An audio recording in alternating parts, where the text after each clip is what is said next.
আজ বুদ্ধ পূর্ণিমা, বাড়িতে ভোগ দেওয়া হয় তারই সব জোগাড়যন্ত্র চলছে।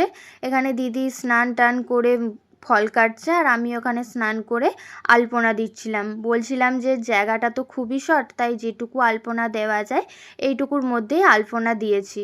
এই যে মন্দিরের সামনেটায় আলপনা দিলাম, তারপরে বাড়ির সব গেটগুলোতে আলপনা দিয়ে দিয়েছি। এই যে সব ঘরগুলোর গেটেতে আলপনা দিলাম, পাকার ঘর মাটির ঘর সবেতেই আলপনা দিয়েছি। তারপরে দিদি এখানে পুজোর জন্য ভোগগুলোকে রেডি করছিল, মানে মালসাতে সব সাজিয়ে রাখছিল। প্রথমে দিল চিড়ে, চিড়ে দেওয়ার পরে যে ফলগুলো কেটে রেখেছিল সেইগুলো ওপর দিয়ে খুব সুন্দর করে সাজিয়ে দিচ্ছে। তারপরে এখানে দিদি কি কি ফল দিয়েছে সেগুলোই জিজ্ঞাসা করলাম। দিদি বলছে তোমরা শোনো। শসা, কলা, আপেল, আম, শাকালু, আঙুর, রাঙালু, নারকেল আর তরমুজ। তরমুজ এখন দেওয়া হয়নি। আচ্ছা, আর এতে ধরবে না, বাকি ফলগুলো যা আদা আছে দেখতে হয়। ছোটো ছোটো ছোটো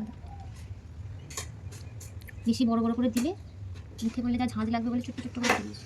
এগুলো পরে মিক্স করা হবে। এরপর তরমুজগুলো দিয়ে দিই।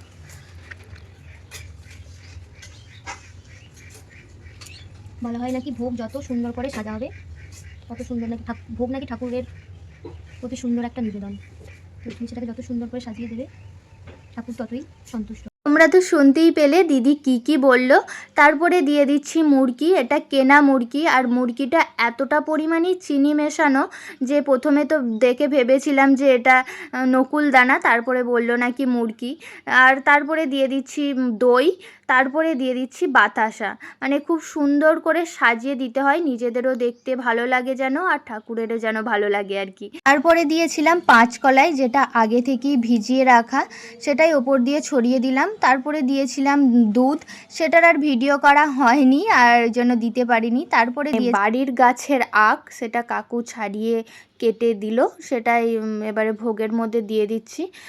জানি আখ মানে ভোগেতে ভালো লাগে না অতটাও, কিন্তু বাড়ির গাছের যেহেতু আখ তাই দিলাম। আর এই যে খুব সুন্দর করে সাজানো হয়ে গেছে। তারপরেই ঠাকুরমশাই চলে এসেছিলেন, তারপরে ঘট তোলা হচ্ছে, ঘটও তুলে নিয়ে চলে এলাম। তারপরে পুজোয় বসবে। আর এই পুজোয় জানো তো বেশি মন্ত্র নয়, নাকি বলে 2.5টা মন্ত্রতে পুজো হয়ে যায়। তাই মানে জোগাড়িতেই বেশি সময় লাগে, পুজো হতে বেশিক্ষণ সময় লাগে না। তারপরে এখানে সব মানে যা যা জোগাড় করে রেখেছিলাম সেগুলোই ঠাকুরমশাই এবারে সব নিজের মতো করে গুছিয়ে নিচ্ছে। তারপর যা যা লাগে আর কি পুজোয় সেগুলো করছে, করে তারপরে পুজো আরম্ভ হবে। বললামই পুজো তো বেশিক্ষণের পুজো নয়, পুজোর জোগাড় করতেই যেটা সময়টা লাগে, পুজো হতে বেশিক্ষণ সময় লাগে না। এই যে পুজোয় বসে গেছে আর আমরা এখানে বসে বসে পুজো দেখছি। দিদি ওখানে শাঁখ বাজাচ্ছে আর আমি এখানে বসে আছি। আর এই যে মানে আরতি হবে, ওই জন্য দিদি প্রদীপটাকে জ্বালিয়ে দিচ্ছে, মানে পঞ্চপ্রদীপটাকে জ্বালিয়ে দিচ্ছে। আরতি হচ্ছে, আর আরতি হয়ে যাওয়া মানেই তো পুজো শেষ, তাই পুজোও শেষ হয়ে গেল। আর তারপরে জানো তো একটা গামছা আড়াল দিয়ে কি করে জানি না, সেই গামছাটাকে আড়াল দিয়ে এই যে দুজনে ধরে দাঁড়িয়ে আছি। আর আজকে বাড়িতে লোকেরও অভাব, মানে বেশি লোক থাকেনি। তারপর পুজো শেষে এই যে দড়িগুলো কেটে দিল। তারপরে পুজো হয়ে গেছে, এবারে ভোগগুলো নিয়ে এবারে নিজেরা মানে মিশিয়ে নিয়ে এবারে সব দিয়ে আসবো আর কি সবাইকে, বা পাশাপাশি বাড়ির সবাইকে দিয়ে আসতে হয়। সেই দিয়ে আসবো, বাড়িতে পুজো হলে সেই প্রসাদ সবাইকে দিয়ে আসতে হয়, সেটাই দিয়ে আসবো। ওই জন্য দিদি এখানে মেখে নিচ্ছে, মানে সব একসঙ্গে করে নিচ্ছে, করে নিয়ে এই যে ভাগ করে দিচ্ছে। আমি এবারে গিয়ে সেই প্রসাদগুলো এবার সবার বাড়িতে দিয়ে আসবো। এই যে প্রসাদ নিয়ে বেরিয়ে পড়েছি সবার বাড়িতে দেওয়ার জন্য। সবাইকে প্রসাদ দিয়ে এসে আমরা 3জনে বসে গেছি প্রসাদ খেতে।